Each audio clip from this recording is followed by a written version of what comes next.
भवानी दाहिनी सुमिरो सिद्ध गणेश, पांच देव रक्षा करे, ब्रह्मा विष्णु महेश। दोस्तों नमस्कार। और आज की इस वीडियो में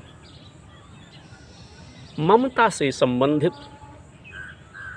एक जानकारी आप सबकी सेवा में बना करके हम पेश कर रहा हूँ।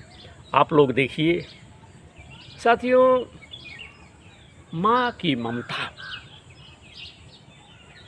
बड़ी ही अजीब है और माँ की ममता का ना तो कोई मोल है ना कोई तोड़ है। माँ के चरणों में स्वर्ग होता है, माँ के चरणों में सब सुख होता है। और जिसके साथ माता पिता का प्यार रहता है, आशीर्वाद रहता है, उसकी नैया कभी भी मझधार में मित्रों नहीं बजती, नहीं फंसती, नहीं रुकती। तो माता पिता हमारे साक्षात देवता हैं। जो लोग माता पिता की हृदय से वंदना करते हैं, पूजा करते हैं, सेवा करते हैं, संसार में उन्हें कोई कमी नहीं होती। श्रवण कुमार ने अंधे माता पिता को अपने कंधों पर बिठा करके तीर्थ यात्रा कराई। हमारे इतिहास, हमारे पुराण यही संदेश देते हैं कि अमुक व्यक्ति ने जिस प्रकार से अपने माता पिता की सेवा की है, उसी प्रकार से आप भी अपने माता पिता की सेवा करें। साथियों, प्रसंग है हमारे उत्तर प्रदेश का, और उत्तर प्रदेश से इस श्री कृष्ण के प्रसंग को आप सबकी सेवा में मैं समर्पित कर रहा हूँ। कंस ने श्री कृष्ण को मथुरा बुलाया। नंद बाबा रथ तैयार करके श्री कृष्ण को जो है मथुरा ले चलने के लिए तैयार हुए थे। और माता यशोदा किस प्रकार से, किस तरह से अपने लल्ला, अपने कन्हैया के विषय में चिंता करती है।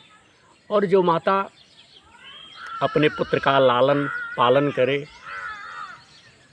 तो ममता तो अपने आप जागृत हो जाती है। तो आज का प्रसंग ममता से संबंधित है। आप लोगों से निवेदन है कि पूरा वीडियो आप लोग देखिएगा, तभी कथा जो है समझ में आएगी कि किस प्रकार से माँ की ममता होती है। तो मन से मन तक, मन की बात आलेख है, मन से मन तक मन की बात। यह आलेख आप सबकी सेवा में। नंद बाबा चुपचाप रथ पर कान्हा के वस्त्र आभूषणों की गठरी जो है ला ला करके रख रहे थे। कुछ दूर पर उस आरे में जिस प्रकार से एक मूर्ति खड़ी रहती है, रखी रहती, धरी रहती है, और जिस अवस्था में वह मूर्ति रहती है हिलती डोलती, उसी प्रकार से माता यशोदा शीश झुकाकर खड़ी हुई, सब देखकर दुखी हो रही है।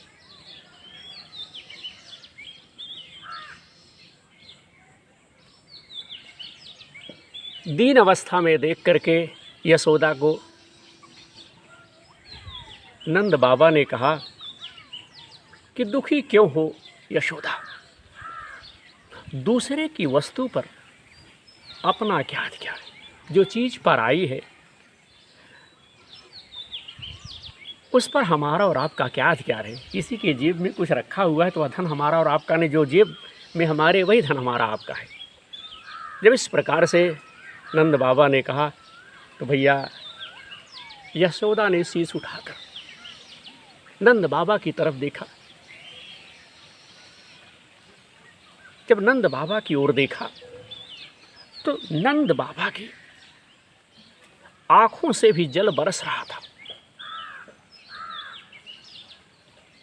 नंद बाबा निकट चले आए। यशोदा ने भारी स्वर में नंद बाबा से कहा, तो क्या कान्हा पर हमारा कोई अधिकार नहीं है? 11 वर्षों तक हम असत्य से ही लिपट कर जीते रहे। नंद बाबा ने कहा, अधिकार क्यों नहीं? कन्हैया भी तुम्हारा लल्ला है और कन्हैया कहीं भी रहे पर रहेगा तो हमारा ही लल्ला है ना यशोदा। पर उस पर हमसे ज़्यादा देवकी वसुदेव का अधिकार है और उन्हें अभी इस वक्त कन्हैया की आवश्यकता भी है। यशोदा ने फिर कहा, तो क्या मेरे ममत्व का कोई मोल नहीं है? नंद बाबा ने थके हुए स्वर में कहा, ममत्व का तो सचमुच कोई मोल नहीं होता यशोदा। पर देखो तो कान्हा ने इन 11 वर्षों में हमें क्या नहीं दिया। उम्र के उत्तरार्ध में जब हमने संतान की आशा छोड़ दी थी कि अब हमें कोई संतान नहीं होगी, तब हमारे आंगन में, हमारे घर में यह आया। तुम्हें नहीं लगता कि इन 11 वर्षों में हमने जैसा सुखी जीवन जिया है वैसा कभी नहीं जी सके? दूसरे से अब क्या कहें? दूसरे की वस्तु से और कितनी आशा करती हो देवी यशोदा। एक ना एक दिन तो वह अपनी वस्तु मांगेगा ही। कान्हा को जाने दो हे यशोदा, अब कान्हा को जाने दो। यशोदा से अब खड़ा नहीं हुआ जा रहा था। वह वहीं पर बैठ गई और कहा कि आप मुझसे क्या त्यागने के लिए कह रहे हैं, यह आप नहीं समझ रहे। साथियों, नंद बाबा की आंखें भी भीगी हुई थी। उन्होंने हारे स्वर में कहा कि तुम देवकी को क्या दे रही? यह मुझसे अधिक कौन समझ सकता है? हे यशोदा, आने वाले असंख्य युगों में किसी के पास तुम्हारे जैसा दूसरा उदाहरण नहीं होगा। यह जगत सदैव तुम्हारे त्याग के आगे नत मस्तक रहेगा, झुका रहेगा। यशोदा ने आंचल से मुंह ढांक कर साथियों जाने लगी। तो नंद बाबा ने कहा, अब कन्हैया को भेज दो यशोदा, देर हो रही है। यशोदा ने आंचल को मुंह पर और तेजी से दबा लिया और अस्पष्ट स्वर में कहा कि एक बार उसे खिला तो लेने दीजिए। अब तो जा रहा है, कौन जाने फिर कब मिलेगा। नंद बाबा चुप हो गए। यशोदा माखन की पूरी मटकी लेकर के बैठ गई और भावावेश में कन्हैया की ओर एकटक देखती हुई उसी से निकाल निकाल कर कन्हैया को खिला रही थी। कन्हैया ने कहा कि एक बात पूछूं मैया। कन्हैया ने कहा कि एक बात पूछूं मैया। यशोदा ने जैसे आवेश में ही कहा कि पूछो लल्ला, तुम तो रोज मुझे माखन खाने पर डांटती थी, मैया फिर आज अपने ही हाथों क्यों खिला रही हो? इस माखन को खाने के लिए तो तुम डांटती थी, आज क्यों खिला रही हो? यशोदा ने उत्तर देना चाहा पर मुंह से स्वर ना निकल सका। वह चुपचाप कन्हैया को माखन जो है खिलाती रही। कान्हा ने पूछा, क्या सोच रही हो मैया? यशोदा ने अपने आंसुओं को रोक कर कहा, सोच रही हूँ कि तुम चले जाओगे तो मेरी गैया कौन चराएगा? हमारी गाय तुम चराते हो, तुम्हारी गैया कौन चराएगा? कान्हा ने कहा, तनिक मेरी सोचो मैया, वहाँ मुझे इस तरह माखन कौन खिलाएगा? मुझसे तो माखन छिन ही जाएगा मैया। यशोदा ने कहा, सत्य कह रहे हो। और इसके बाद यशोदा ने कान्हा को चूम चूम कर फिर कहा, नहीं लल्ला, वहाँ तुम्हें देवकी रोज माखन खिलाएगी। कन्हैया ने फिर कहा, पर तुम्हारी तरह प्रेम कौन करेगा मैया? और आपकी यशोदा जो थी कृष्ण को स्वयं से लिपट कर फपक पड़ी, रोने लगी पकड़ करके। मन ही मन कहा कि यशोदा की तरह प्रेम तो सचमुच कोई नहीं करेगा। लल्ला पर शायद इस प्रेम की आयु इतनी ही थी। साथियों, कृष्ण को रथ पर बिठाकर अकूर के संग नंद बाबा चले तो यशोदा ने कहा, तनिक सुनिए। यशोदा ने कहा कि तनिक सुनिए तो ना, आपसे देवकी मिलेगी ना, उससे कह दीजिए लल्ला तनिक नटखट है पर कभी मारेंगी नहीं। नंद बाबा ने मुंह जो है घुमा लिया। यशोदा ने फिर कहा, कहिएगा कि मैंने लल्ला को कभी दूर से भी नहीं छुआ, हमेशा हृदय से ही लगा करके रखा था। दोस्तों, नंद बाबा ने रथ को हाँक दिया। कृष्ण को लेकर के जा रहे हैं। नंद बाबा ने रथ को जो है हाँक दिया। यशोदा ने पीछे से फिर कहा, कह दीजिएगा कि लल्ला को माखन प्रिय है, उसको ताज़ा माखन खिलाती रहेगी, बासी माखन में कीड़े पड़ जाते हैं।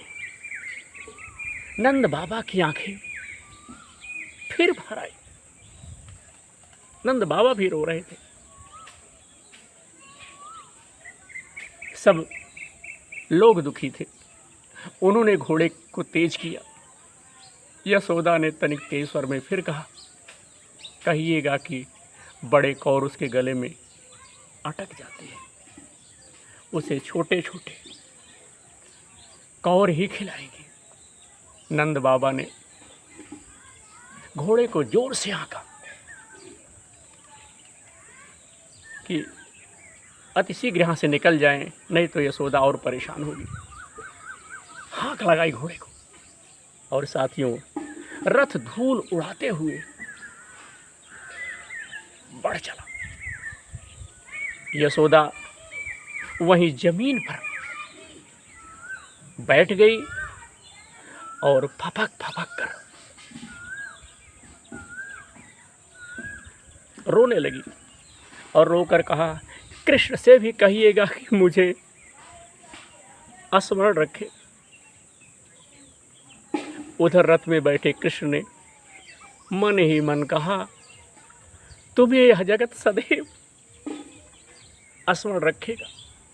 हे मैया, तुम्हारे बाद मेरे जीवन में जीवन बचता ही कहाँ है। सारी लीलाएं ब्रज में ही छूट गई। जो कुछ था हमारी लीलाएं सब ब्रज में छूट गई। आज का आलेख आप सबके सामने मैं पेश कर रहा हूं और इस उम्मीद से कि हमारे देशवासी अपने माता पिता का, गुरुजन का आदर और सत्कार करेंगे। आदर और सत्कार का परिणाम अच्छा होता है। कभी भी अच्छा कार्य करने के लिए किसी से राय मशविरा परामर्श विचार नहीं लेना चाहिए। अच्छे कार्य में मित्रों कूद पड़ना चाहिए और अच्छे कार्य में जो भी परिणाम होता है, जो भी भैया रिजल्ट निकलता है, अच्छा ही निकलता है। इसी उम्मीद के साथ कि आप सबका प्यार, स्नेह, आशीर्वाद सदा इसी प्रकार से बना रहे। आप सब आगे बढ़ें। कृष्ण कन्हैया की असीम कृपा आप सब पर बनी रहे। धर्म की जय हो, अधर्म का नाश हो, प्राणियों में सद्भावना हो, विश्व का कल्याण हो। आपकी सेवा में आपका भाई विनोद दुबे। जय श्री कृष्ण।